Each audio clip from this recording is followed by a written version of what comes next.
I'm happy to introduce Michael Critchley. Yes. Goes by Mike. Goes by Mike. Goes by Mike. Yeah. Mike Critchley. He's from BC, just across the island, Vancouver Island, from Michael actually. So it's a small world once again. Yeah. Mike comes from Chiba, Japan, where he teaches at Josai International University. He's been there for 17 years, ever since he came to Japan, which is, I think, rather unique for. You know, didn't go around at all. He spent time studying other languages, for example, French in school in Canada, Italian in Italy, and he became quite interested in the L1, L2 question through his own language studies. And noticed in Japan that the English only didn't seem to be working so much, and tried to find his own answers for those questions when he was doing his master's work. So very pleased and happy to have you here. And Thank you very much. All right. Hi. Thanks very much, Nicole. Does everyone have a handout? I will be. What do you done? Okay. I don't take. No. You don't take paper? Okay. Sorry. It's all right. I've got some books here. I'll hand out those later when we get talking about the materials a little bit.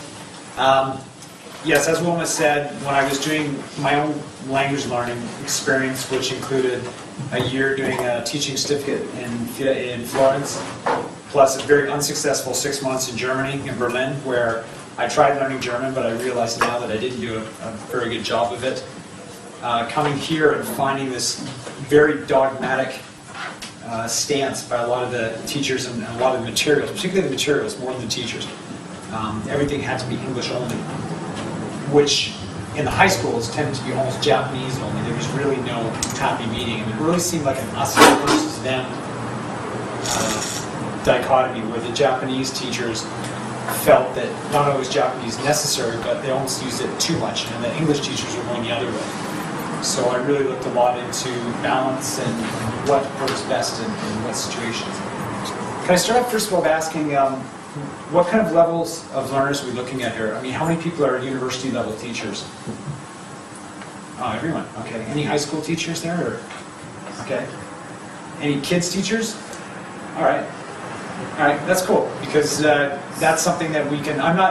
Children's education is definitely not my specialty, but the idea of the L1, L2 thing, it's a little bit different when you talk about kids than it is when you're talking about adults. So. What about Japanese use in class? Okay, for the people teaching adults, how many people? And just because I started off by saying, English only is blah blah blah. If you're an English only supporter, by all means, raise your hand proudly, because how many people are pretty much English only types? All right, okay. How many people use some Japanese in class? All right. Okay. And how many people does it depend on the situation? Yeah. Well, that's what I'm getting at. Is that you can't really say if you've got very high level learners.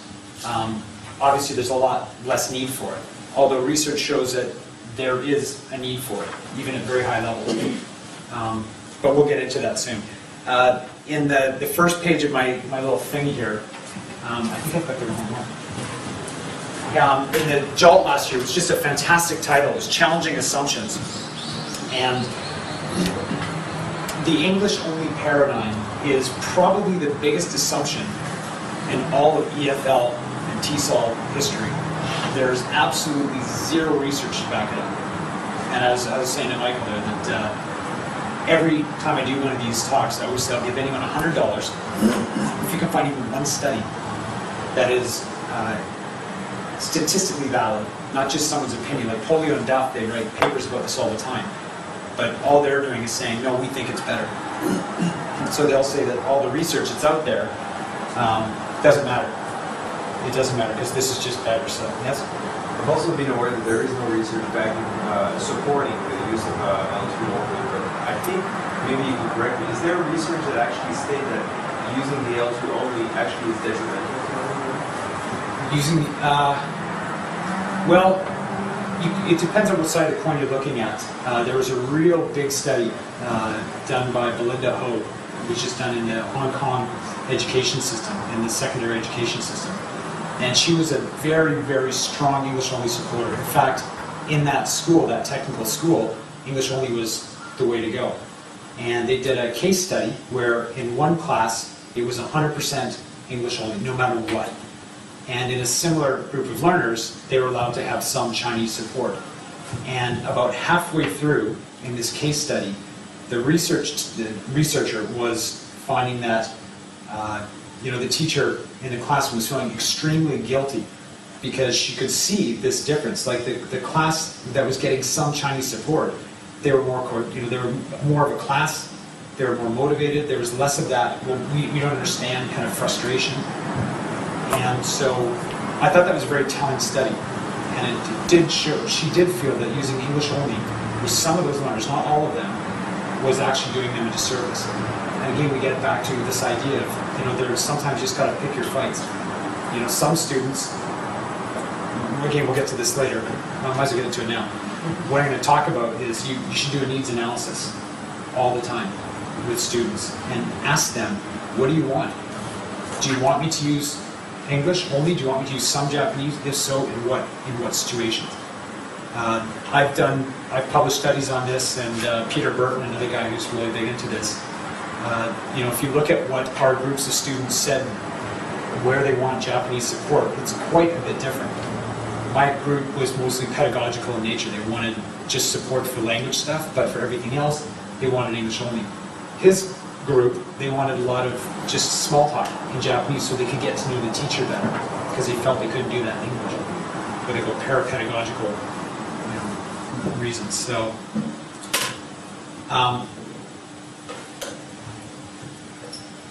okay, so we've got your situation. Next question I want to ask is, for those people who do some bilingual stuff in class, how many people do it by speaking Japanese in class, for those who use a bit of Japanese? How many, where your students understand, you jump in, you say something in Japanese? Okay. How many people use bilingual materials? Okay. It's pretty rare. You don't get a lot of people. Who's going to write them? Well, to do that, you pretty much either have to speak Japanese and read and write it, or if you have a Japanese colleague, you can ask for example, the Japanese colleague can help you do some Japanese explanations, and you can help them in turn help with their English, because often they'll want things checked in English as well. Or you can just get a student. There's another study done that showed that with Hmong immigrants in Canada, that even having just a very informal bilingual, just by having a bilingual informant made it an enormous difference, in what's going on in class. But this, I might as well give out the book now, but this is, okay, it's a copy of something from one of my books that came out last year. You can see that it's 2 editions of the exact same book. All right, so the top edition, which is the main, that's the one that students usually pick, because usually we give them a choice, they want the Japanese or the English version. The exact same things down below. So the reason why that's significant is because students have a choice whether they want English or Japanese. And it also means that you can be in classes with extremely low-level, demotivated learners who absolutely, when they see English in front of them, they're just like, no, I don't want to know that. Hey. Top level of students who really want to challenge, they don't want a lot of Japanese. In fact, even with the English edition, there's some Japanese in it. And I've had students who say, I don't even want that. But pretty rare. Actually, I got a bunch of copies here.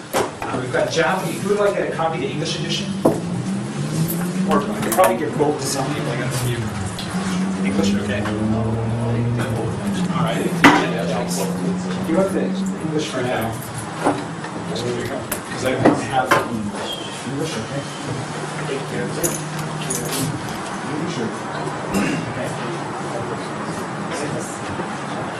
I think we're going to run out of English editions. Oh, you got English already. English? No, you get the Japanese. Sorry. There's the Japanese one. Japanese one. But for those, if anyone wants an English edition, just let me know and I'll mail one out when I get it back. It's cheaper. If the reason why I put that on the front page is because not everyone's going to have 2 copies. I didn't bring enough books, obviously. I didn't think there'd be this many people. So, before I get into the materials, next page over, just quickly look at some of the arguments about the L1 and L2 dichotomy. Has anyone seen that Far Side? I got the original cartoon here, or goal of it. It's, anyone seen this one? You know, you got the guy who's talking to his dog saying, "Okay, Ginger, I've had it. Stay out of the garbage. Understand, Ginger? Stay out of the garbage." That's what the human hears. What the dog hears is, "Blah, blah, Ginger. Blah, blah, blah, blah, Ginger." They don't understand, you know? And if you take that to...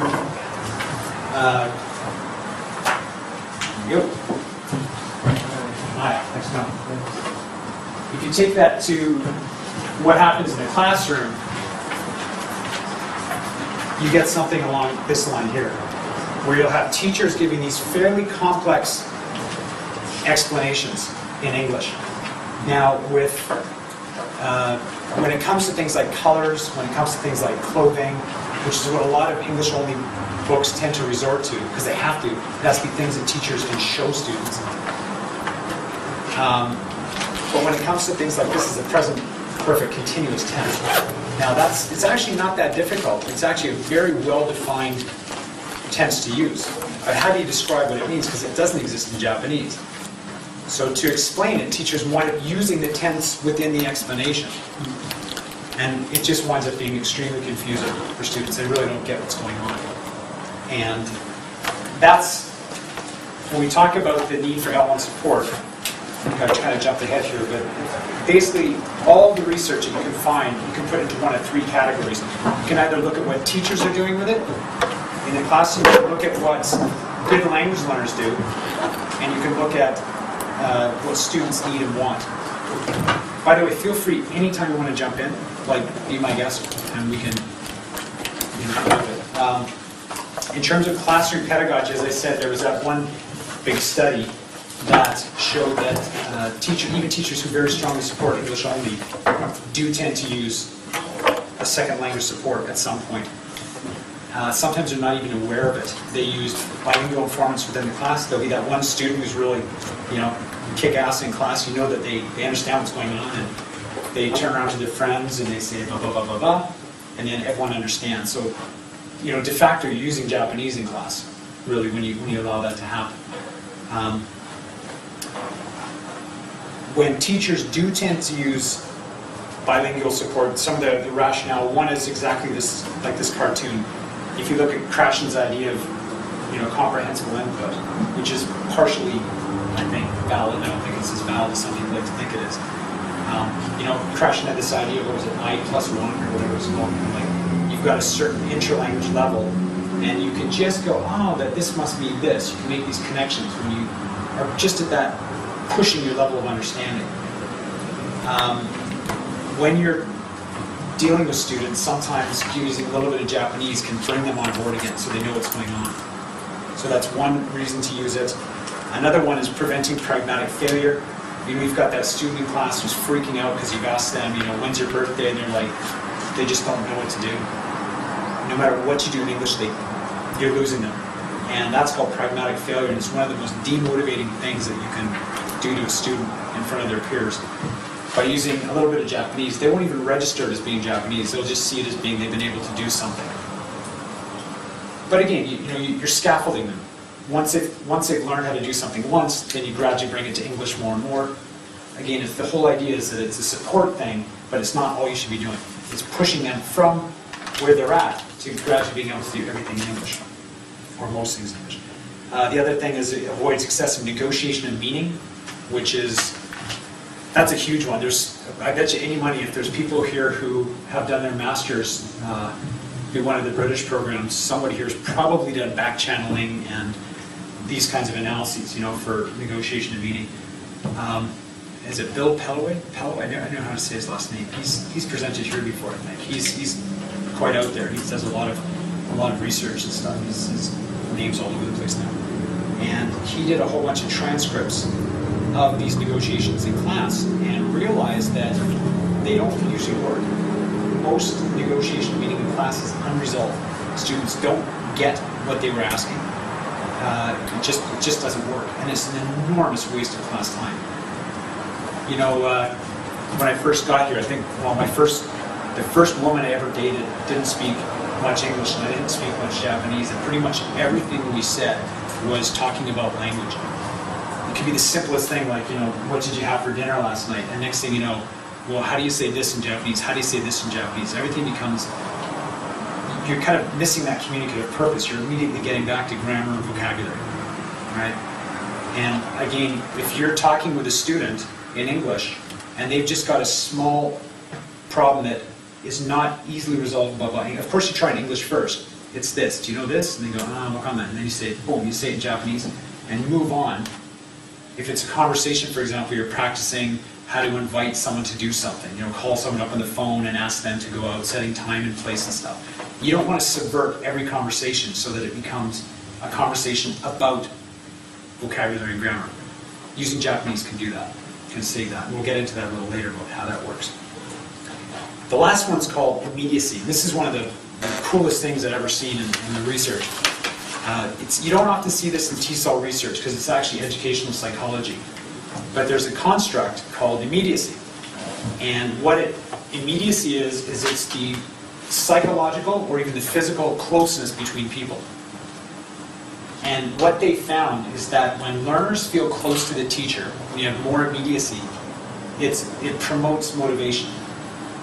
To put it in very simple terms, if students know you, understand you, and like you, they will like what you're teaching. And the most important thing about this, they say that you can turn a learner on. You can take someone who's hated English all their life. And I'm sure everyone in this class has had that experience, where a student has said to you, you know, I used to hate English, but, you know, I really like it now. Thanks very much. You know, somehow you've reached them, you've connected with them. Even if their next teacher is someone that they despise, they will still like English. I mean, that effect of immediacy and the motivation that comes out of it tends to last a long time. And when you look at the most important factor of motivation is more than any kind of aptitude. When Gardner, you know, Gardner is the big Canadian research guy or motivation guy, he says it's the #1 predictor of student success in language.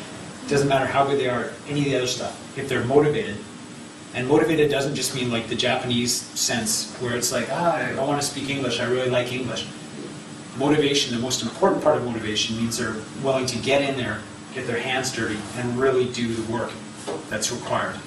You know. So those are some of the teaching sorts of things. Any comments so far on the teacher dynamics? Anyone want to? The places that you pulled us from the research, I'm kind of interested in seeing. Is there a list? I can send you later. I'll get your address. I'll send you. I've got a big bibliography. I should have just stuck it at the end. I don't know what I was thinking. So. Would you mind? No. I know some of it, but I'm interested in the immediacy part. Yeah. I've got it all there, so I wouldn't even have it. Anyways, I can send it to you. The next one, good language learners. What do good language learners do? They use their native language all the time. And these studies have been done by, I can never get him sick. This is Fröhlich, Naiman and Fröhlich. They did a book called The Good Language Learner. And there was another really big study, statistically very valid, well over 1,000 participants in it in China. And they looked at how good language learners use the L1. Typically what happens is they're nicely balanced. When they're doing learning, what you might call focus on form, they use their L1 all the time. They're constantly using bilingual dictionaries. They're constantly accessing their own language to get a grasp of grammar. They're asking the teacher for explanations for quite high-level things that obviously have to be done in the WEM study in Chinese. But when they use English for pleasure or for communication, like reading for pleasure or just reading a book, they don't use dictionaries. They're just, what they say, guessing from context. They're just, using really communicative English. And it's those people who are very well balanced who tend to learn it and then later just use it without worrying about it too much. They're the best learners. And again, that should inform how we teach. If we're going to use the L1 at all, we should try and reflect what the better language learners do. Interestingly enough, strategies, a lot of teachers try and push students to learn strategies like, guessing the main idea and all this kind of thing. That actually correlates negatively with language acquisition, believe it or not. So students who tend to use more strategies tend not to do that kind of hard work they need to do to go in there and say, okay, what does that mean exactly? They tend to be more, well, that's enough for now. So they'll get to this low level of communicative competence and they'll never really go beyond that. You're talking about learning strategy. Learning strategies, yeah. Guessing from context, that kind of thing. Yeah. Negotiation and meaning, never really getting the exact idea of things. And the final one is just student needs and wants. Students, some people may say they don't need Japanese. I mean, that's a little bit up to you, what your own personal belief is. But one thing you can't argue is students absolutely want some language support in class. Even the highest level learners, I'm talking like graduate master's students, show a little bit they want some L1 support. Now, where are you going to get that support? I mean, actually in the bottom here, this is something from Auerbach that the best thing you can do is ask students, which is basically what this quote says. If you ask students, where do you want me to use Japanese, if at all? How much? You can say, 10%, 20%, 30%, what ways when we're talking in class, and you give them all these options. Don't just ask them to write what they want, because they won't know. You give them just a lot of options, and using a Likert scale, or scale between 1 to 5 or something like that they can just circle. Very easy to collate. Then you can go to the class and say, listen, 90% of you wanted about this much Japanese. And when the class feels that they've had a role in making these kind of rules, they'll stick to it, and you will not have to enforce them. And Auerbach shows research of different learner groups, doing this exact same kind of task where they decided their own language rules for that class. There were different rules, and the students were the ones who enforced the rules. Teachers did not have to get in there and say, you're speaking English, because someone else would jump in and say, you're breaking the rules. And there's no like, you have to pay 25 yen or something like that, or 25 cents if you break the rule. It's nothing like that. It's just they enforce their own rules. The way to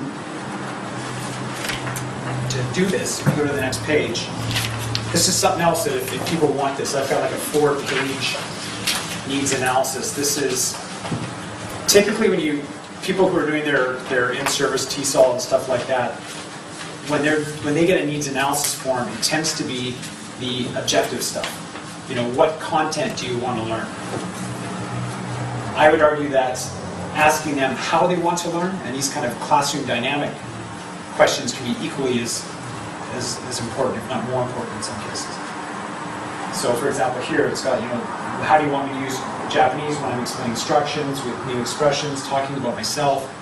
And typically students will say, English only when talking about myself.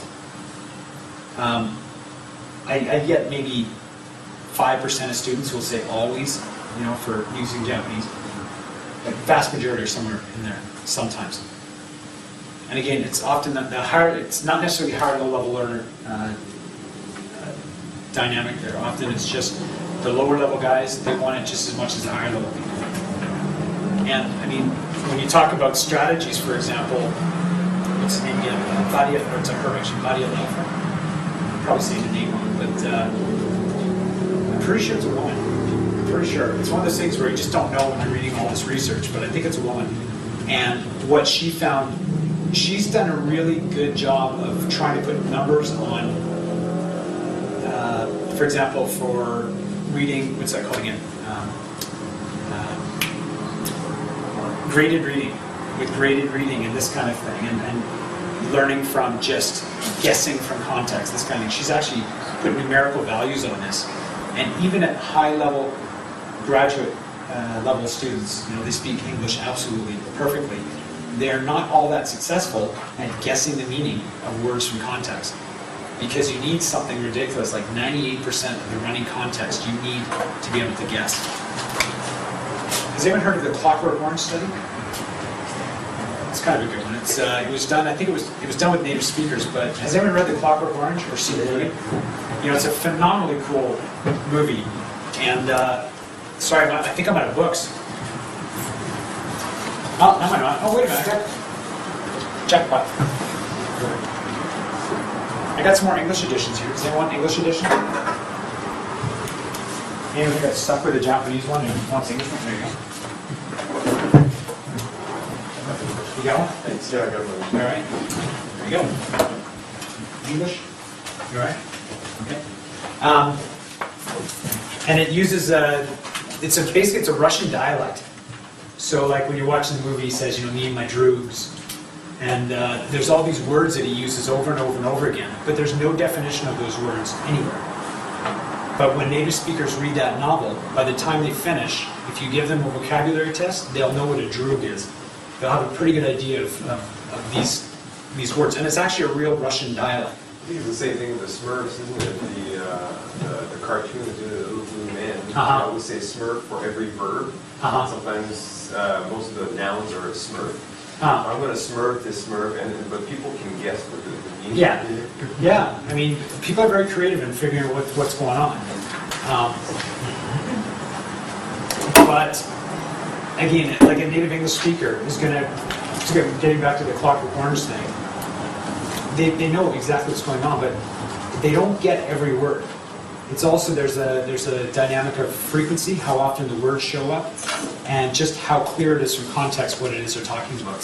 So when they do these post-reading vocabulary tests, the ones that are very clear, me and my droogs they know that means me and my mates, and almost 100% of people get that right. But other ones they don't. Now, if you, as a second language learner, when I read for pleasure, I guess they say, when I'm just reading. I don't just read English, I read Italian quite often. I'll read Italian novels just because I like it. I like hearing the language in my head. And I can guess a lot of what's going on, but not always. And I can read Italian just about as fast as English, but there'll be words, and I should be able to guess that because I know everything else that's going on, but I just can't get it. And sometimes I've guessed, and then a little later I go to check, maybe a couple days later, and I'll see it again. I'll say, well, I better check that now. Get online and it's like, oh wow, that's completely different than I thought it was. So, in the last few days of reading, I've now reinforced this completely wrong idea of what this word is. Again, the idea of overuse of strategies can be not always a good thing. So, anyway, someone wants this, a longer copy of this. Also, my email I think is on the very front page of this thing. Yeah, right there, it's in blue. So if you just write to me with anything you want copies of, I'll send you PDF files of needs analysis or whatever you want. Students this. One of the next kind of section I'd like to talk to you a little bit is when you're writing materials. Part of this is informed on, obviously, my own experience of writing a lot of bilingual materials. This is actually my third book. And I've learned a lot by doing this. When we did the first book and just a little bit trial and error. I mean, there's really no research out there to tell what balance you should use. So we did an awful lot of piloting on this, to see what works and what doesn't work. If you were to pick any unit, basically the way this book works is you've got the first first page of any unit will be the objectives. And if you can, for example, if you go to page, let's pick a book here, might as well go to Unit 1. Page 8, yeah, first page of Unit 1. You've got some objectives there that tell students, those are called behavioral objectives. This is one thing that makes, I think this book different. I think anytime you make materials, I would highly recommend that you really think about topics like food and travel, because food, there are so many ways you can talk about food. You can talk about recipes, you can give opinions, you can have a food fight. There's all kinds of things you can do with food. So you need to keep it behavioral, which usually means functional. Like, what are they going to be able to do with the food? They're going to be able to, for example, make choices in a restaurant or something like that. Students, as Noonan and everyone else has pointed out a billion times, need to understand what they're doing, which is why the first thing you learn in your teacher training courses is to write up, which I of course didn't do today. You're supposed to write up on the board, every class, this is what we're doing today, so students know. With behavioral objectives, often the objectives are more difficult sometimes to understand, or they contain language that hasn't been taught yet. So again, if they're low-level students, you got to ask yourself, do they need some L1 support, some Japanese support? If you go to the last page, page 15, those objectives are now teased out. These are the assessment goals. Now in your handouts on page 4,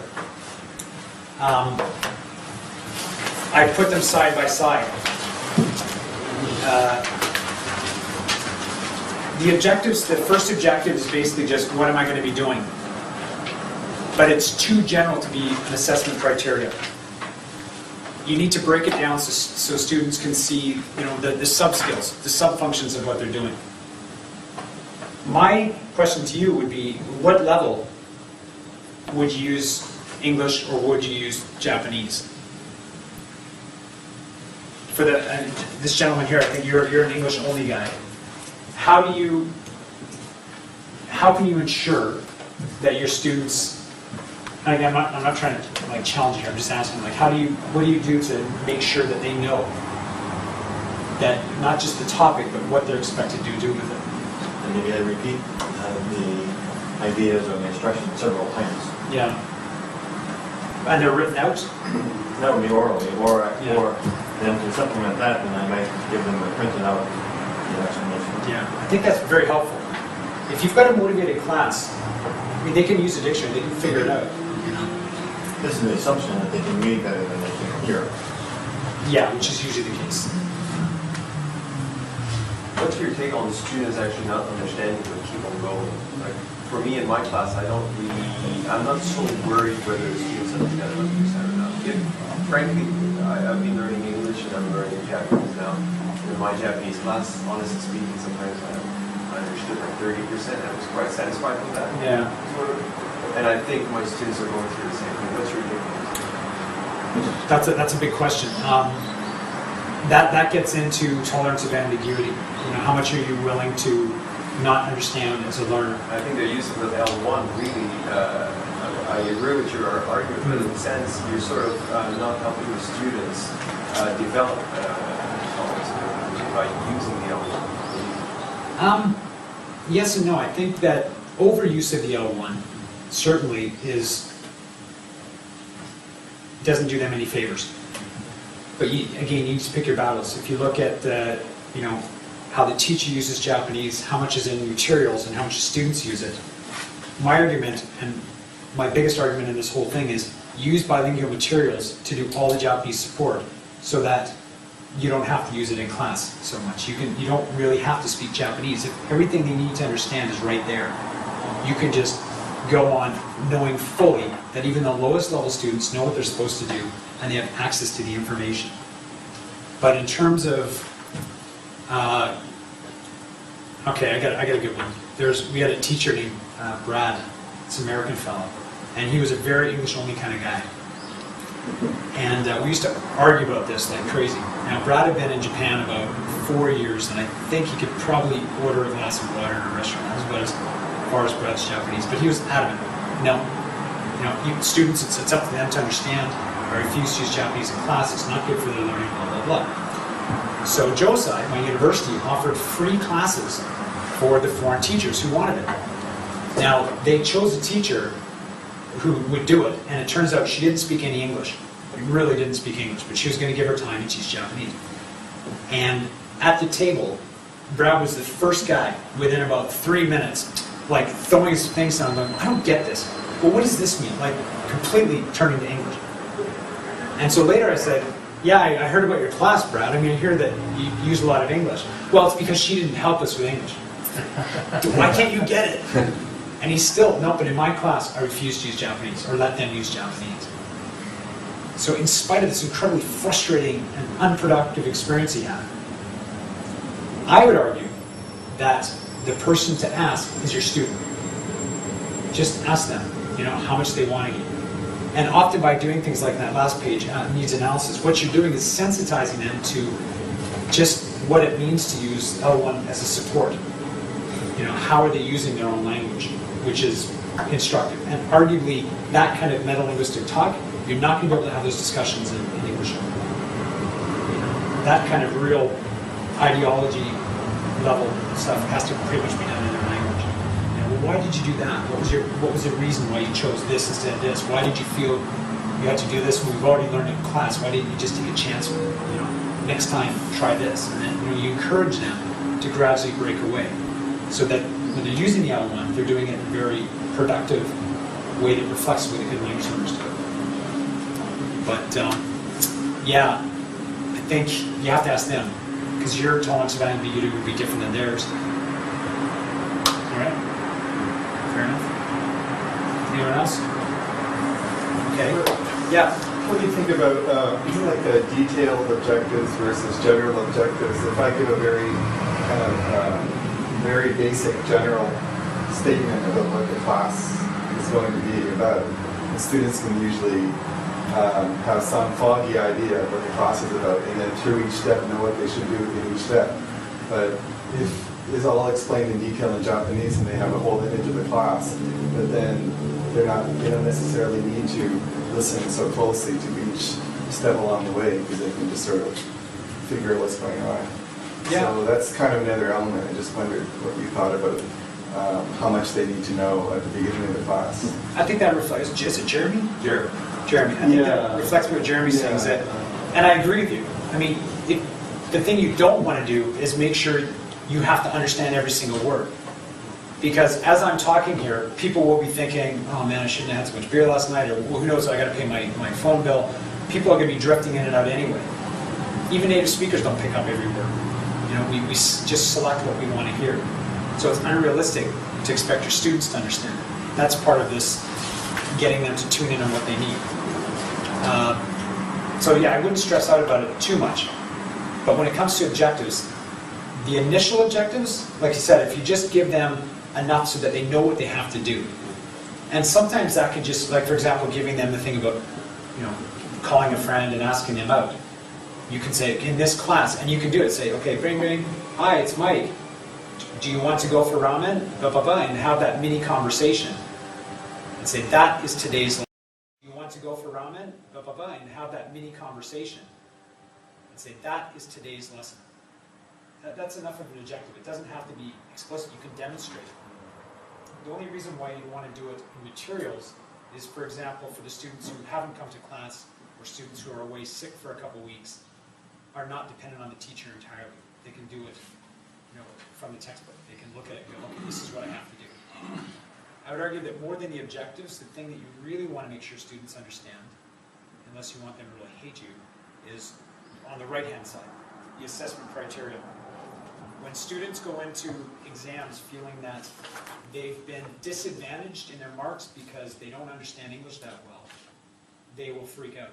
They will definitely complain about it, because we get complaints all the time from our monolingual teachers who don't speak Japanese yet. Because the students just think, well, I didn't know what was going to be on the test. Now, a lot of times it's just cop-out. The reason they didn't know is because they had their head down on their desk sleeping half the class. Right? But a lot of them have legitimate complaints. And if students don't feel that it's equitable and fair, they will very quickly start hating English. You know, not only your class, you'll turn them right off of English. So that's where I'd argue that probably more than anything, it's that right-hand side. But even that doesn't have to be in Japanese. You could very easily go through them one by one and demonstrate. But you know what they're going to do as soon as you do that? They're going to write it down in Japanese beside the English anyway, so they know what to do. So what you're doing by using Japanese, more than anything, you're saving yourself heaps of time. So that instead of spending all of your class time in this kind of, you know, meta management, you get straight to the nitty-gritty. You go right away to, okay, read this, okay? Give me an example. How would you do this? Right away go into practice, getting them to take the new language and personalize it. If you are going to choose to use the L1, how are you going to use it? Are you going to use words only, or are you going to stop using English and then suddenly utter a well-formulated Japanese sentence? I mean, do you mix Japanese and English together? Do you think it's a good idea? Most most of the experts out there think it's not. That's called code switching. They don't really recommend it. Would they call Japanese? Yeah. If you're going to code switch between sentences, not within sentences. We get these videotapes from teachers who are applying to our university, and they'll be, okay, so you're down the street, and you see a tomodachi, and they'll use these kinds of worse than noun substitution is verb substitution. It really, really screws them up, screws students up. If you're going to do it, if I'm using Japanese in class, if I've already taught them how to do something, say for example like that thing with present perfect continuous, and we teach this to some second year students, because one of the conversation types we teach everything's genre-based in Joseon. Everything is a complete, real social phenomenon. It might be giving an opinion, it might be asking someone out, but it's got a definite beginning, middle, and end. It's all genre-based, the Australian sense of genre. So one of the genres we do is catching up. You see someone you haven't seen for, oh my God, how you doing? What's going on? Yeah, I'm okay. I've been working at this new place, and you use a lot of present perfect and present perfect continuous in these conversations. So what do? Do you say, well, students aren't ready for that yet. That can't be taught in English only. So instead, I'll only use present tense, which is not really preparing them for what they need. Use Japanese to teach them anything they need to do these kinds of goals. And believe me, they can do it. And they know what they're doing. But I would not use Japanese to always translate every sentence. Once I've taught them what that is, if I say, yeah, I haven't been to the movie yet. Yeah, I'm not going to translate that. I might, when I'm first teaching it. But after that, I'll say, this thing. And they go, yeah, and then they'll get it. Where I will use a lot of Japanese is in the very beginning of class, if there's a new grammar point that's coming up, this is what we're doing, this is how it's used in society, this is why you need it for this kind of conversation, so they have an awful lot of understanding of why they're doing what they're doing. But once they get that, boom, you just take it back to English. If I'm using this book, which I don't use in our general classes, we use another book, which is actually my book as well, but talking about getting free royalties.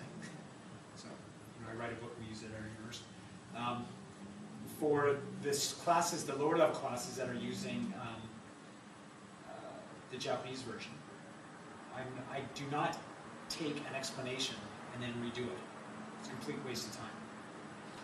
But when students just don't get what's in here, if I need to go beyond that, yeah, use Japanese for that. But I don't switch. I don't code switch. I try and avoid that as much as possible. It's just really confusing for students. Tape yourself sometime. I've done it. And I've been taped. And you'll watch yourself and how you use Japanese in class, and you'll be surprised at how much you use.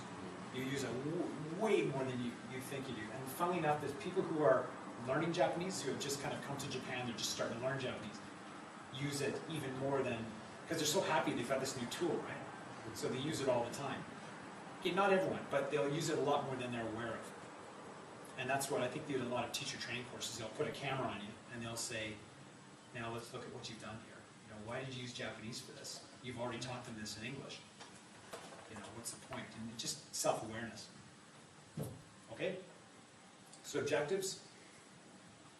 Again, getting back to the needs analysis, ask your students what they want, which version they want of bilingual materials. And I'm sorry, what was your name? C. So, yes. CA. CA. CA, wow, nice name, Paul. CA. CA, like California. CA, okay. Sounds French, I don't know. As CA was saying, what were you saying? God, what was your point? I just completely got blindsided there. Yeah, well, basically, just ask your students what they want. Ask them with the needs analysis, and then just stick to that. Something you just said, Jeremy, right? Slowly learning. I got horrible names. It's funny I can speak all these languages because I can't remember names. If you look down at the bottom of that same page, page 4, after the first page of every unit, the second page is a model conversation. Now that's following, again, the Australian genre theory that you know, if you're going to teach students something, you need to show them a complete version of how an expert speaker, not necessarily a native speaker, but an expert speaker would do it. I think it's page 9, I guess, in the book, you'll notice in the margin, a lot of the key words have been picked out. Now that's materials, and it's the words that you pick out should be words that you expect to use again later on in the class, or later on in the course. There's really no point in doing a one-off big explanation of a word that they're only going to see once. And as much as possible, you should have words coming back again downstream that aren't translated anymore.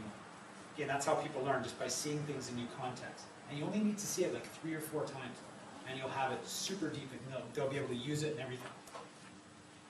But when we were talking about, you know, I was saying before, when you're talking with a student, and you come up against a wall, and they really can't get over that wall, the English-only way of dealing with that is, as I said, negotiation and meeting, where you just sit there and try and explain and give examples and blah, blah, blah. The other way is what I call spot translation. And there's a little blurb down here. This is actually true. I did this when I was writing my second book. I do all my writing in Starbucks. Either that or drinking beer by a beach in Thailand, one of the 2 places. And in Starbucks, there was this foreign guy with his student, and they're using Interchange or one of these kind of books. I can't remember, Henry or something like that. And these 4 words came up: so far, fast asleep, strange, and according to. It was almost to the minute, 10 minutes is how long it took him to get these words across.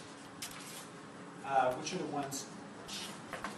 Listening to their conversation, it was so clear that after they were done, she had no idea what fast asleep meant.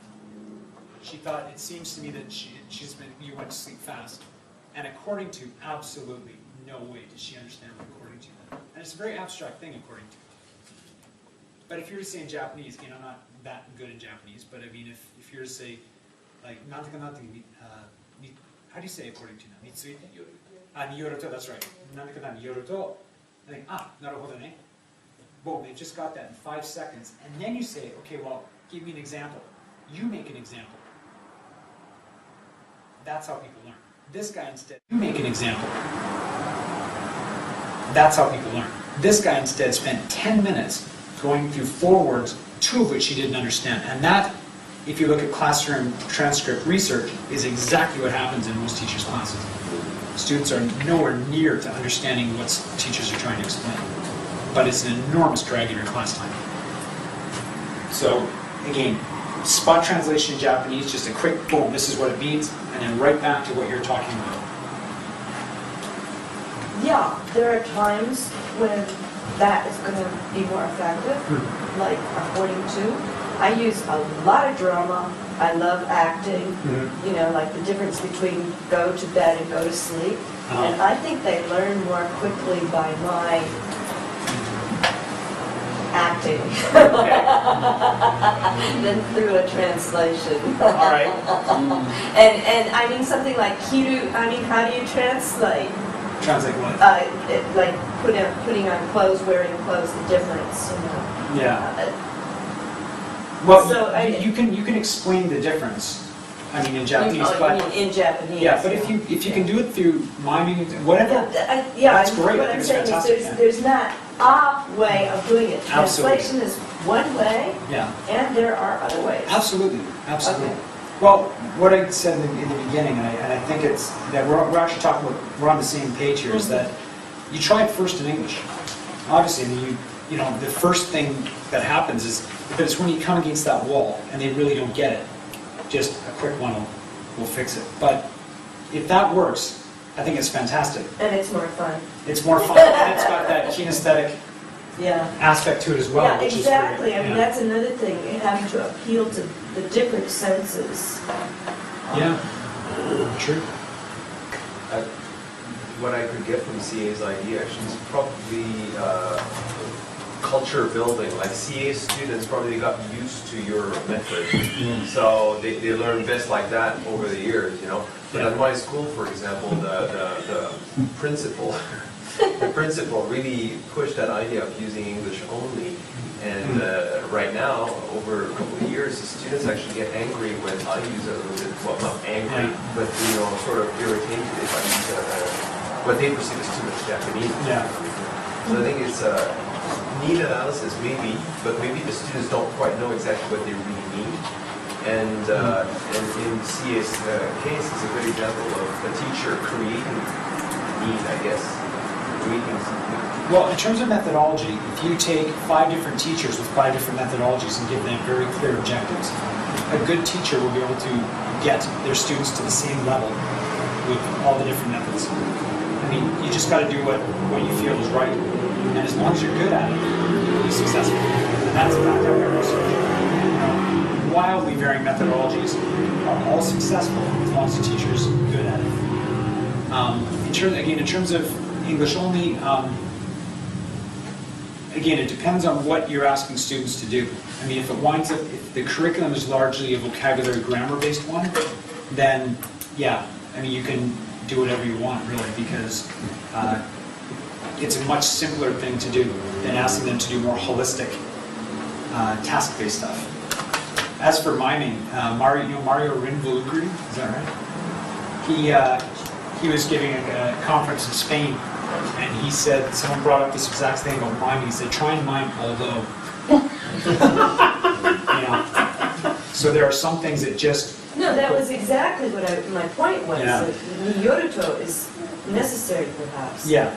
But there are other times when that dramatic effect can stick more than an explanation. Yeah. So what do you do if your students say, what does nugu mean? Sure. Exactly. Anything for the students. Dedication. 5 minutes and we'll leave. Okay, sure, yeah. All right, so one thing I think we're developing here, and I completely think this is where we need to go, is that there's no one answer. I'm definitely not saying that you should always use translation. I'm just saying don't avoid it when it's necessary. And yeah, different methods.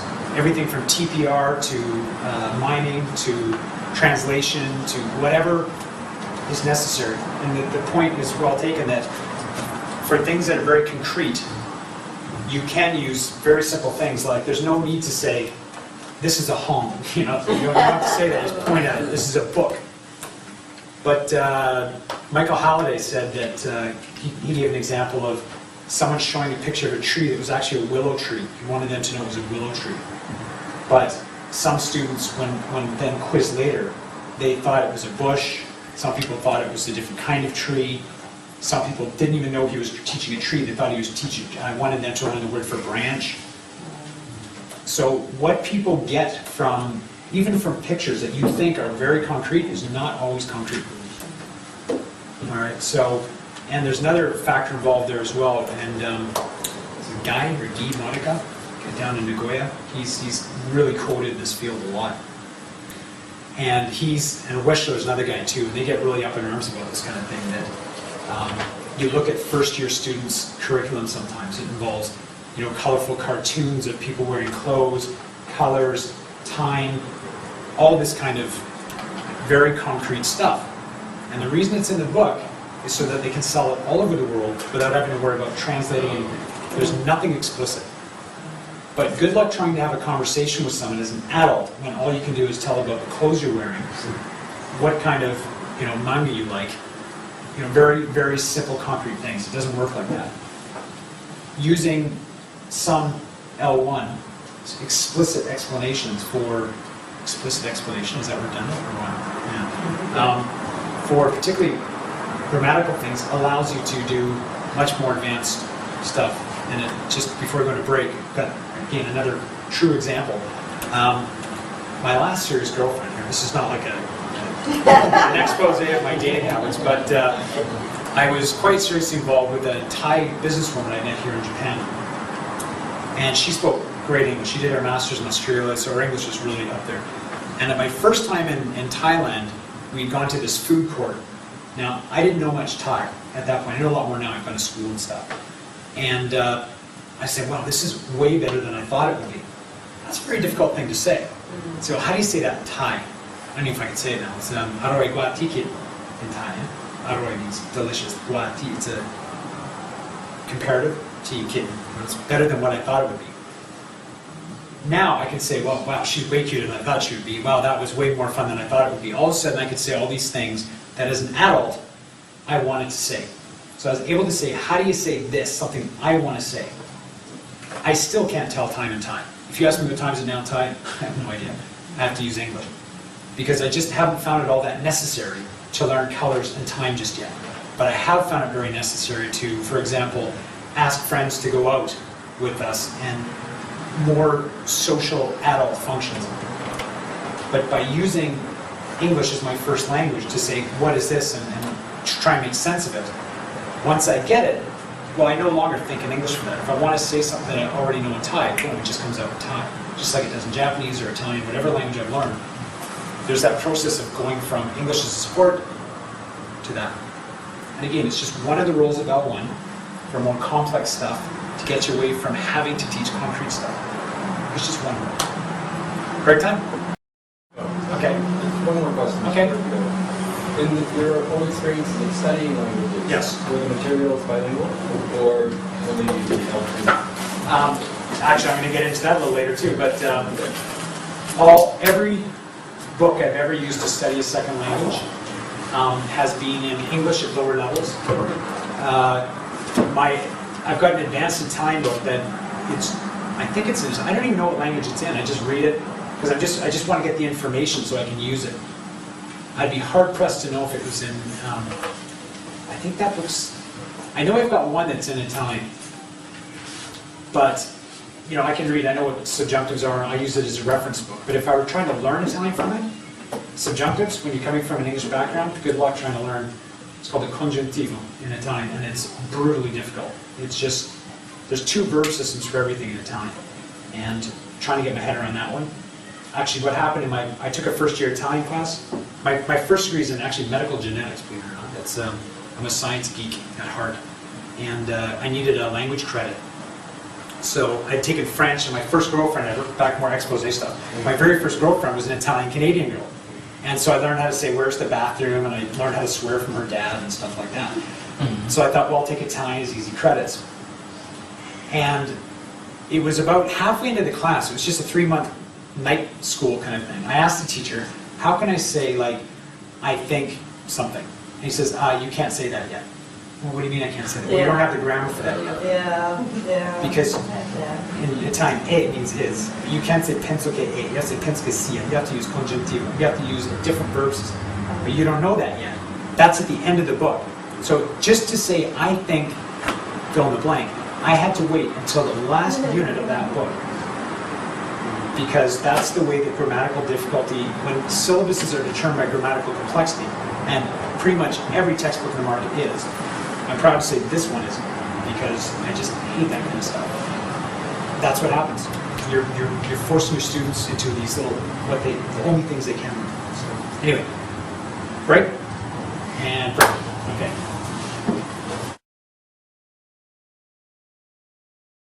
Okay, before we get started, before Mike gets started again, I'd like to remind everyone about the deadline for submissions, which is coming up, fast approaching, July 25th, so that's less than 2 weeks away. Less than 2 weeks away. The submissions for our weekend of conference, Saturday will be a call workshop at SGU, and Sunday, JALT, our own JALT language teaching conference at Hokkai, not here, at Hokkai University this year. And so if you're thinking about submitting and haven't done it yet, please do so.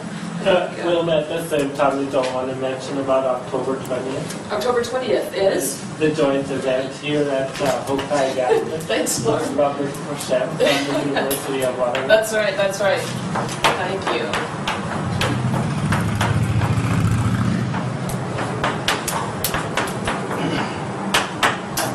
Yeah, our keynote speaker for the language teaching conference on the 19th is Dr. Robert Korshen from the University of Ottawa. And he will also be speaking at JALT National, I understand, and that's why he's in the country. And we've organized a co-JALT and JAX event for Monday evening, October 20th, here at Hokkai. JAX is the Japan Association of Canadian Studies, and he'll be talking about bilingual multiculturalism. Yeah, that's right. So there are 3 days of things to keep us busy in October. Okay, thanks. I gotta move up here. You guys do so much more than we do. We're like real lazy now. Actually, we don't have any of this kind of stuff, but that's all going to change soon. A quick note, something we were just talking about. When I said about the strategies correlating negatively with language learning, I was talking about compensation strategies. Yeah? Like when people, rather than going and learning the language, they use things like avoidance or guessing from context. But when it comes to empowering strategies, like how do you say this? How do you say this in English? Those kinds of things. Knowing how to choose what words to learn versus which ones to ignore for now, that kind of thing. That's very important stuff.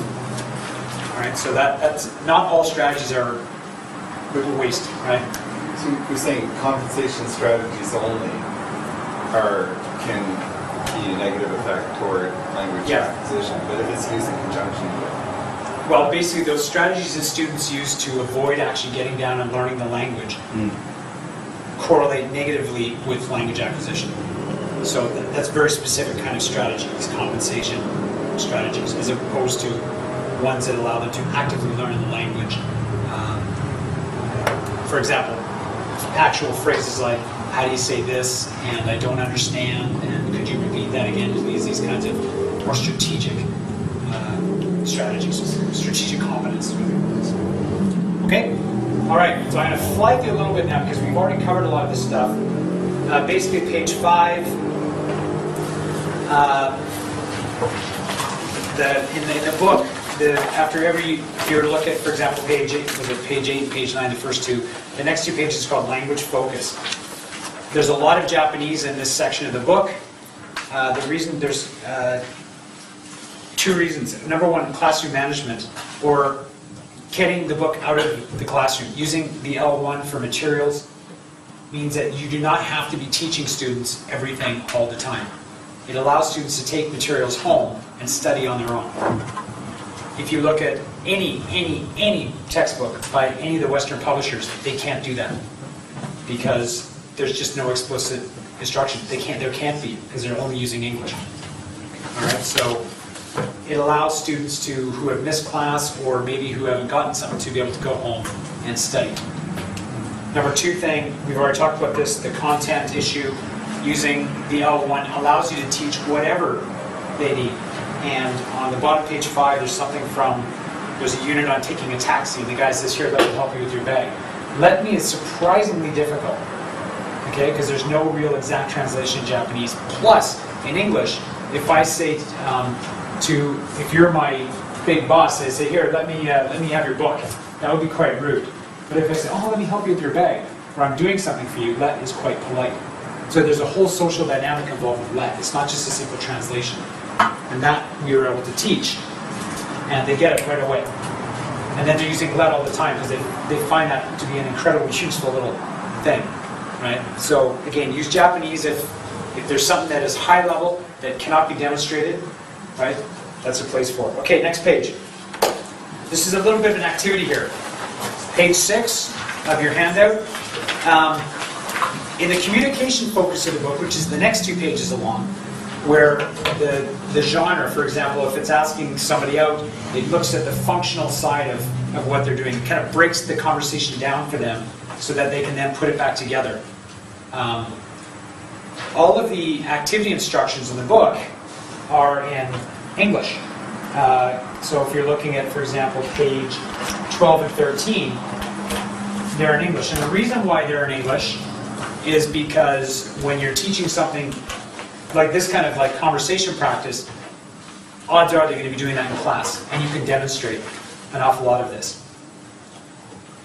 But what I want to get at here is that even though I would always recommend that when you can do something through English by demonstrating it, as long as it doesn't take up the whole class, you don't want to waste all your time just getting students to do something. That's what we were just talking about. When you can you do it in English. But it's not as easy as you'd think. And in one of Noonan's books, in his Atlas series, one of the very first pages of this book that's meant for complete beginners, not false beginners, but complete beginners, it's got instructions that it's like, well, how are they going to understand this? They don't. There's no way they can understand this because they don't have this vocabulary yet. So it's not always as easy as you think it is. To give you an example, if you could just work with someone around you, this is from an Italian textbook. Okay, so I've actually been nice enough to give you some words in Italian here so you know what they mean. Do you think you can work with a partner and figure out what you got to do here? Okay, the instructions are in Italian. Stai cercando un edificio, chiedi dove sta l'edificio che cerchi. Lavori assieme a un compagno di classe. Usa la pianta della città, le seguenti pagine. These kinds of instructions are exactly the kind you get in English. And if you look at these words, you've got more than enough to be able to guess what these mean. You're looking for the building.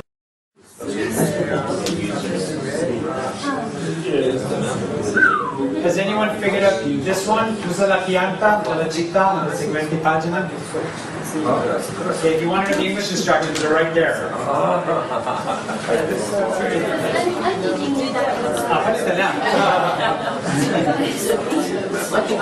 Yeah.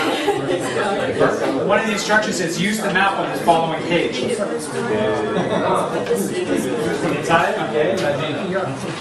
Just map in Italian. Usa la pianta della città alla seguente pagina. So these are the little gems that, in a book, it tells students to look somewhere for certain information that sometimes you're not going to get. Pianta della città is the city map. Pianta della città. So pianta is map. Map. That's one. There's about 10 different ways you can see map in it. So which kind of classes chose actually the English version? Yeah, we did the original I use this book in a class called Hokkai Conversation 1, and the students were usually kind of studying abroad. And for the ones from on the first day, I'll bring a copy of each and I'll say which they use, English and Japanese. Gung-ho, about 80% of the students in the Japanese version. But the ones who came out to videos were all doing the exact same thing. It's just that they're challenging themselves a bit more, and I encourage them. It's fantastic. 80%. So you would say Can both Yeah, that's why I made 2 editions. Yeah, So that this can map be used with split level classes, so that even the higher level students don't feel like it's too easy. Their general program, we typically everyone uses the Japanese version. We use 1,000 students times 2 classes. So we can't, just logistically we can't do it. But we will say to students that there's a certain number of English copies. So for students, if they want to trade them in, I'll have a certain number of English copies available that I offer. And I very rarely get students coming. You're learning, when I learned Italian, it was all through English. What about your verbal instruction? How often do you actually use Japanese to explain the steps in the procedure? If it's something that they need to know that it's meta language, they need to know how to do something. Linguistically, do that in Japanese. If it's just something, okay, now get together and let's do this. I'll always do it first in English. I'll get it the first time and it's just wasting forever. Because it's just like, come on, just up here just talking about it. Okay, we better. All right? All right, if we can just bring it back then, because I don't want to go over today. I hope one of the things you'll have found by trying to do this is that it's not that easy, even when you've got all these words, and for native English speakers, Italian is a hop, skip, and a jump, especially if you speak Spanish or French I can read Spanish. I've never studied a day because it's so much like Italian, right? You can guess this. But when you look at how much time it takes just to figure out what you're supposed to be doing, in fact, this is a complete crap exercise anyway. This is from an older style grammatical approach where it's just like structural, asking directions that have no bearing whatsoever on your interests or your own ideas. But still, just to get to where you're able to do the activity is a nightmare, right? So if you look at like the English one, obviously it's a lot easier because the language that you need to know jumps out at you, right? I'm not saying don't do it in English. I'm just saying, just be aware that it's not as easy as it seems for students to be able to pick up on what they're supposed to be doing in class. All right? So just be sensitive to that, that's all I'm saying.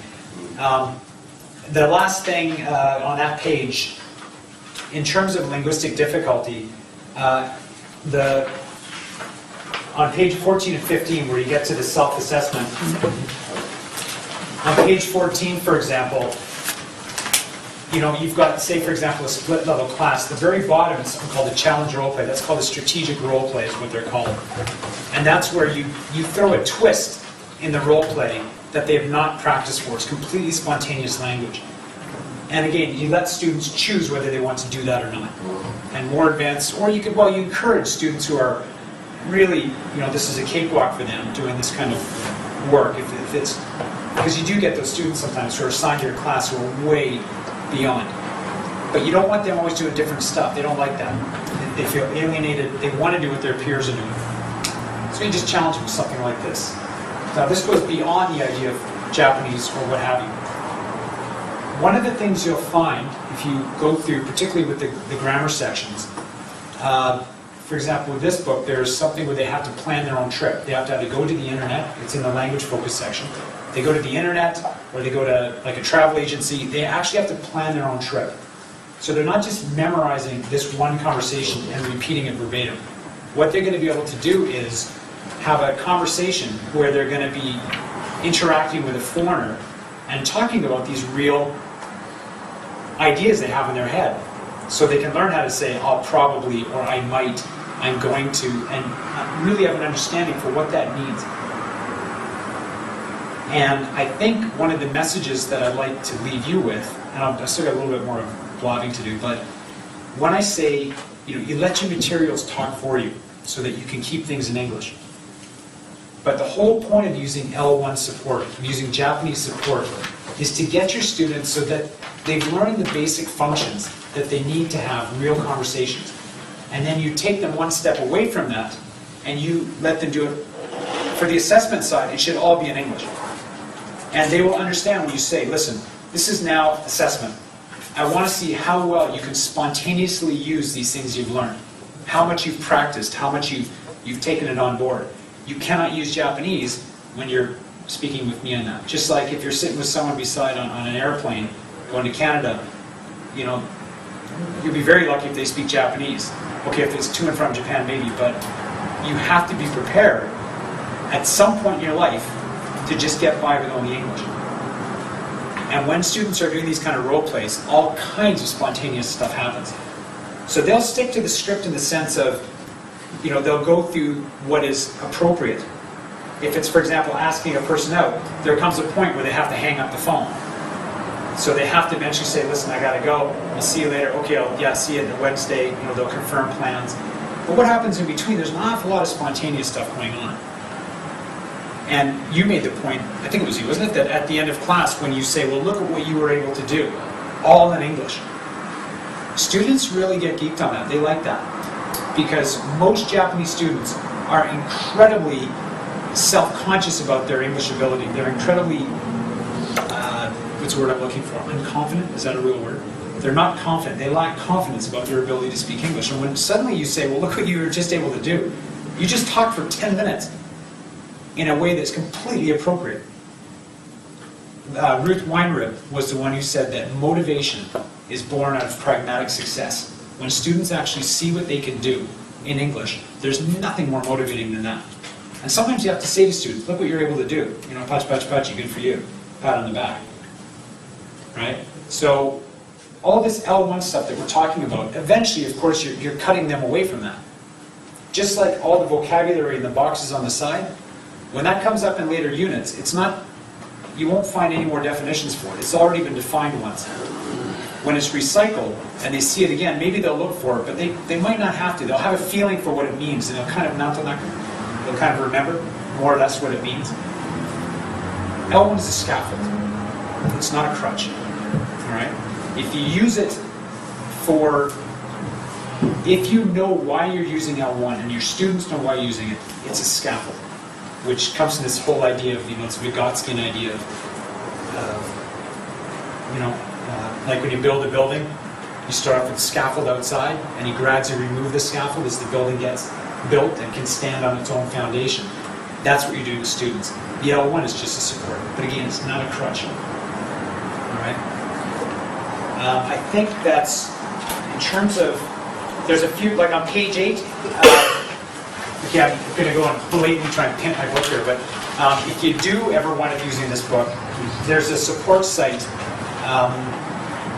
I don't have it here, but it's somewhere in the first pages of the book. The www.encounters.jp. It's in the first couple pages. There's the web, right there, page 5. I've got that. If you go to that page, there's one-click downloads for all my books. Go to that page. There's one-click downloads for all my books. The first book's got tons and tons of support materials. This book has all these kind of quizzes, and again, they're bilingual. And you just ask students, which one do you want? I don't know a lot of support materials, but these are for example, when I assess students, this is what I use.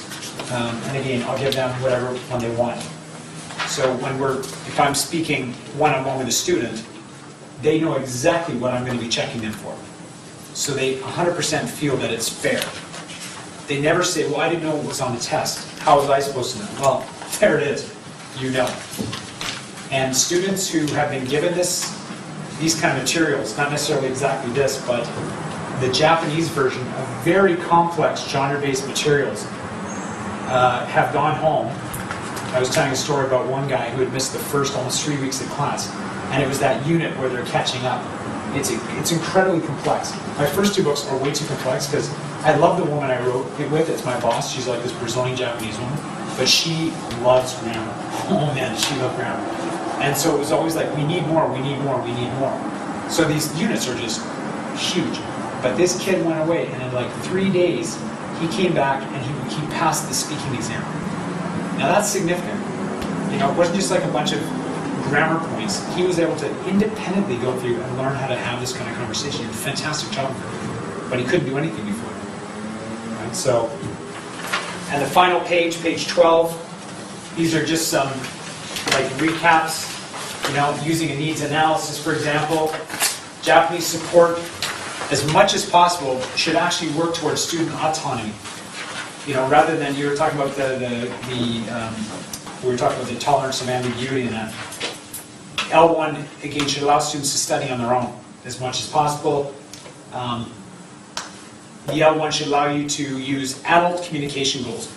So you don't fall into that trap of having to teach colors and clothing and time just because that's the easiest thing to point at.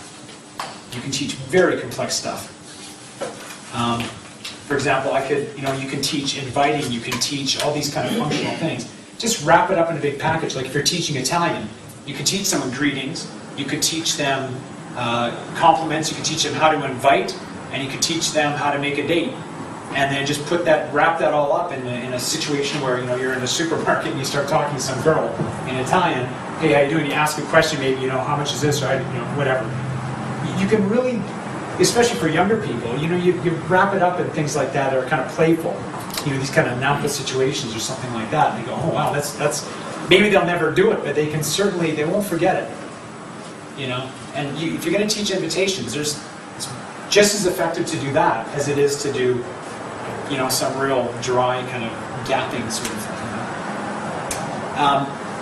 Very important, use Japanese to reduce the amount of time you speak Japanese in class. Again, use Japanese in your materials and don't do recaps. It's a huge waste of time and it confuses students. Research shows it confuses students when you do what I'm doing now, which is too much explanation. Marginal gloss for spot translation allows you to pick out the words. This is, again, taking a little bit away from their learner competence. It's actually better to teach students, get out of this dialogue, which words do you think are the ones that you need the most? But just to push them through, to get them so that they're actually getting beyond just this vocabulary thing. Just pick it out. Plus, I know which words I'm going to be recycling later. But also, you can keep in mind that students, as they're picking out words, you can make a running vocabulary list. So, for example, if new words come up in class, I keep track of those. And every few weeks, I'll give the latest updated list. These are also words that you're responsible to know and know how to use, because they've come up with it. When you give translation, something I didn't talk about, but when it's functional, think subtitles rather than exact translations. For example, that Aroe Guati Kit kind of thing I said in Thai, I mean, if you were to put that in English, I mean, I don't know, exact, this means this and this means this, it doesn't really make a lot of sense. So the point with subtitles is just so that they have an idea of what it means. They've already seen the grammar explanations, this is just, helping them along a bit. But even that, some of the stuff that's in the book, we could have cut. I think there's actually a little bit too much Japanese in this book, underneath some of the words, but, hindsight. Very important, number 7. If you've already taught it in Japanese, don't reteach it in Japanese. Try and use English. Always think, what do I know? Do they know this? If they know it, you keep pushing their competence. All right? If you keep going back to L1 support, then it becomes a crutch, because they should know that. Right? And number 8, very important, for any high-stakes assessment or rules, the fastest way to get your students to hate your class is giving them all this barrage of stuff in the first day of class rules. This is how you're going to be assessed. This is the percentages. This is what I'm looking for, and they don't understand it. They will be very frustrated. And they'll switch right off, a lot of them. Not all of them. Some are up for the challenge. But I remember a guy when I was down giving a presentation in Kyushu, and he spoke really good Japanese. And I never used Japanese in class. And I said, well, what about the lower level students who don't quite get it? He goes, well, I don't care about them. If they're too lazy to learn, then I don't care if they drop out of my class. Which I'm thinking, well, I think, you could be a little more supportive. You could probably bring more people and get them to want to learn. And we see that at Josai a lot. I mean, Japanese is rife in our program. But we have so many students who make it up, they travel abroad, they get high levels of TOEIC, they're starting to meet all the foreign exchange students, they're really turned on English. And these are kids who, this one guy, Tsukasa, he's in my class, he's one of these host kind of guys. When he's a first-year student, you'd always see him, sitting there smoking his gold-tip cigarettes and always a real pretty boy kind of thing. Now he's just he's like an English maniac. He went to England for a week, and now everything is he just wants to know. He's hungry for it. He had a very positive experience in first year. He had just the kind of support he needed because he didn't think he could do it. All right, so I think that's about the end of my materials and stuff. If you wanted an alternate copy of the book, then just send me an email. If you want needs analysis, if you want biography, bibliography, send me emails. Okay, and I can arrange anything for you. Yes? At the very beginning, you said that you were surprised when you came to Japan that it was very dogmatic here, that we had to use English only in the classroom and everything like this. And your whole topic today actually is a debate at my school. I have to actually debate this point with my Japanese colleagues and everything. It might sound like an obvious question, but can you explain why it is so dogmatic here in Japan? But then they still rely on the Yakudoku teaching approach. It looks good. Do you rely on the what? The Yakudoku, yeah. Translation. Well, first of all, the teaching methodology that goes on traditionally in some of the high school classes is extremely outdated. And there's not, the research that's going on, some of the stuff that's going on, I was at, I can't remember the name, I can never say, it's down in Kyoto.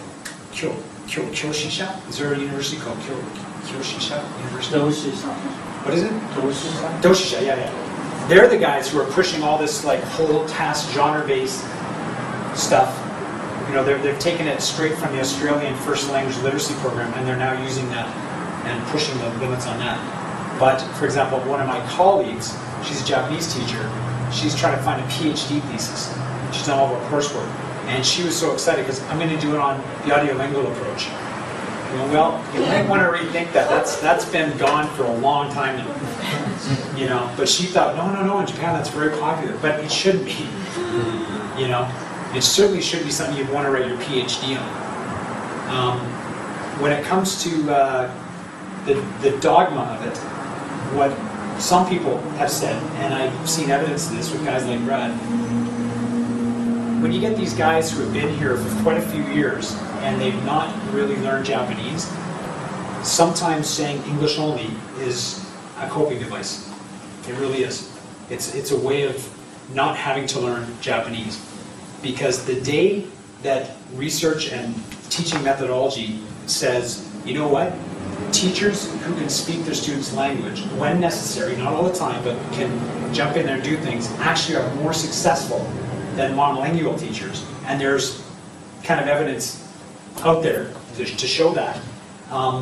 Where all of a sudden, well, when you do go abroad, it behooves you, is that a true word? Am I pronouncing it? I've never said it behooves you to try and learn enough of that language that you can help students out.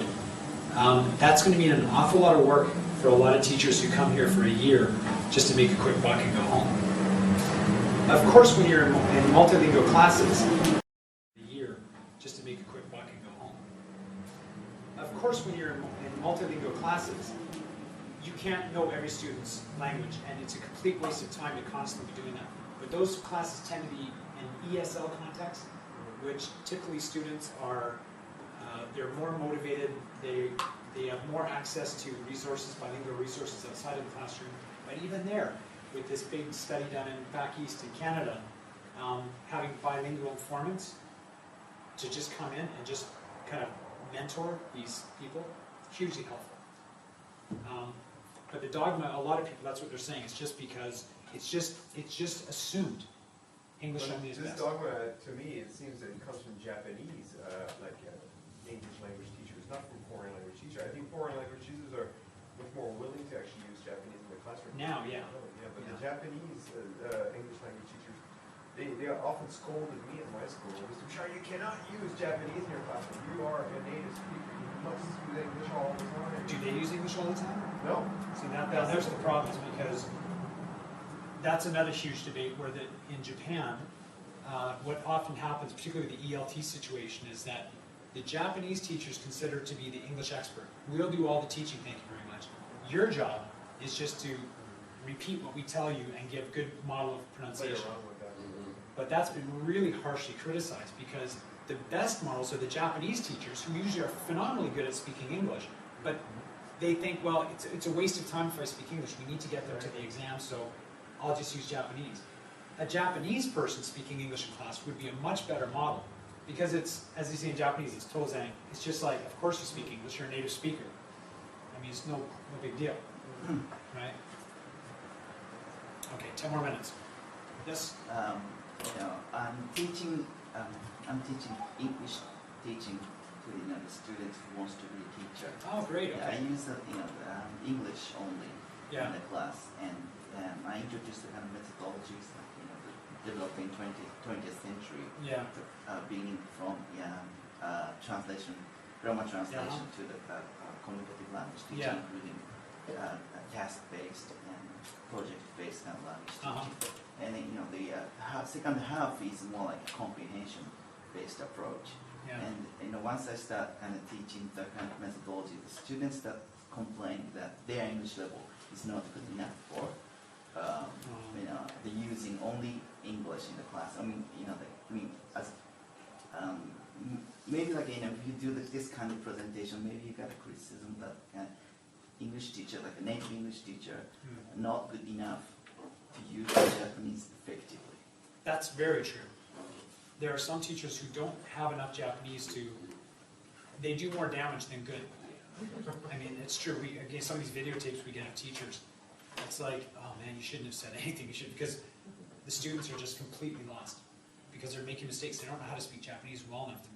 And that's where, if you're going to do it, it's just like a Japanese person who's an English teacher. You can definitely teach in English. But, for example, if you're doing this kind of thing, this kind of genre-based approach, you get someone who's an expert speaker or even a native speaker to proofread the models that you bring into class. And if you're teaching from models, you can say, well, listen, this is how expert speakers do this kind of thing. Now let's analyze what they do here. I think most teachers who you're teaching probably will be able to do that. They might not be confident they can do it, but they will be able to do it. Should they be teaching only in English to lower level students? Well, that's again what we talked about here. I don't know, did I answer your question? I have this way of like skirting around the issue. So you think like, the English teachers here, the native speakers have to learn Japanese too, or? Well, I think anyone who lives in another country, it's only polite to learn that language. You know, I always wondered with some of my American friends, and even, well, Canadians aren't that bad because we're used to like getting, you know, French and English and all this kind of stuff. But with a lot of and British friends of mine and stuff, man, I'll tell you, they just have not bothered to learn any Japanese at all. One guy was so proud of it, this American guy, he'd been here like 20 years. He was so proud that he couldn't speak any Japanese because of all the meetings he got there. And I just think, you know, well, if you're back in the States, how many times have you heard someone say, well, you know, on the phone with someone who's got an accent, like a thick Indian accent or something, and you've called some customer service line, it's like, well, why can't I speak to someone who speaks English? Well, they do speak English. You know, it's just that, well, now imagine what happens now. You're going to work every day into an office in another country, and you're expecting them all to speak your language? I mean, how arrogant is that? I think that you don't have to be fluent in a second language, and you can't get fluent in Japanese in a year. It takes a long time. I got my level 1 after being here for 8 years, and I studied a lot, you know. As long as you're trying, I think it goes a long way. And with explanations, that's where using bilingual materials and getting, for example, a Japanese colleague, if you're going to use them, get them to either write it for you or check it for you or translate it for you in exchange for you doing them some favors in English. Okay, and that kind of cooperation is a great thing. For orally, if you're not that good at explaining stuff, don't. But if you know just nouns or like abstract things, you know that are going to come up in class. Find out what they are before you go in. And even if you're struggling with it, you know, you're kind of getting it across to the students. There's something about you're making that effort that makes them want to respond by, okay, I'm going to try English. I mean, she's trying Japanese, and okay, she's falling on her face, but Absolutely. you know. I had an Italian teacher back in Florence, and she was actually really good. We had about 6 different language groups, and she could speak all of them. She could like get in there and like help out. And okay, there were some times when we were doing these what do you call it, idioms and stuff that we just couldn't get, and then she'd just go, well, it's this, like 6 different languages. And you can see like these lights come on. Oh, that's what it is. Oh, that's what it is. Oh, that's what it is. Then everyone's going, can I say this? Can I say this? I think I've just completely sidestepped your question here. I did not speak 10 languages when I was teaching at Boston University. Okay, well, your point is valid. I think that when you show students that you're also trying, you're willing to make mistakes, and that you're doing your best, I think that says volumes from them. Because if you come at them with a point of, I'm a native speaker, and you need to learn my language, that's like linguistic imperialism. And a lot of people, deep down, they don't like that. They might not say anything deep down, but they don't like it. A lot of people don't. So, well, I got a quick line up here. I've only got like 5 minutes left. Okay. This quick one. Okay. Doing a research project. Student doing a research project. Yes. Researching in Japanese or researching English websites? Any thought on that? I think there's a huge amount to be gained from asking students to try and do some research in English. If for no other reason, just because there's more information in English. You know, if they use Japanese websites are notorious for being made by personal websites that are, you know, who knows, it's just their opinion. You know, you want to get them out there and see what else is out there in the world. But also, I mean, the amount of reading, just skimming and scanning for information is a huge amount of stuff. So like copying from the English websites. Oh, that's another huge problem. Or using translation software. You know, it goes to Disneyland. It takes writing seriously. I mean, where did that come from? It came from translation software. Next. Where did that come from? It came from translation software. Next. Okay. I use only English in the class. Okay. Maybe because for different reasons. If I use once I use Japanese, they find out like that I'm very good at speaking Japanese because I know how I look. And if you have any experience like if you use Japanese, they are become like too dependent on Japanese. I'll just tell them no. I mean, my students know I speak Japanese, but if they ask me a question, I full up say, ask in English first. And as I have said, it doesn't matter. Linguistically and educationally, it does not matter how much English you use in class. It really doesn't. The amount of English they hear in class is so small compared to what they need. They're not going to learn. If it was just a matter of listening to language, then all of the native speakers that I know would be fluent because we hear Japanese every day. And that's certainly not the case. What does matter is how much English they use in class. And you got to force them. And I just, no. Go to the bathroom, can I please pee? It's like, well, ask me in English. Or sit there and pee your pants. And they'll do it. Because a lot of times with Japanese students, they don't want to show off in class. And that's what they're doing effectively when they show off English. But when they're made to speak English by the teacher, they're like, sure, and then they go and they speak in English. And everyone laughs at them, whatever. But deep down, I think they want to do it. But you just force them. You say, no, sorry. Okay? We're getting close to it, last minute. You had said just previously, I should ask you this later. I'll ask later. Okay. Anything else? Because I know it's at that closing time. Again, what's kind of itch and get going. Yes. Actually, just one thing.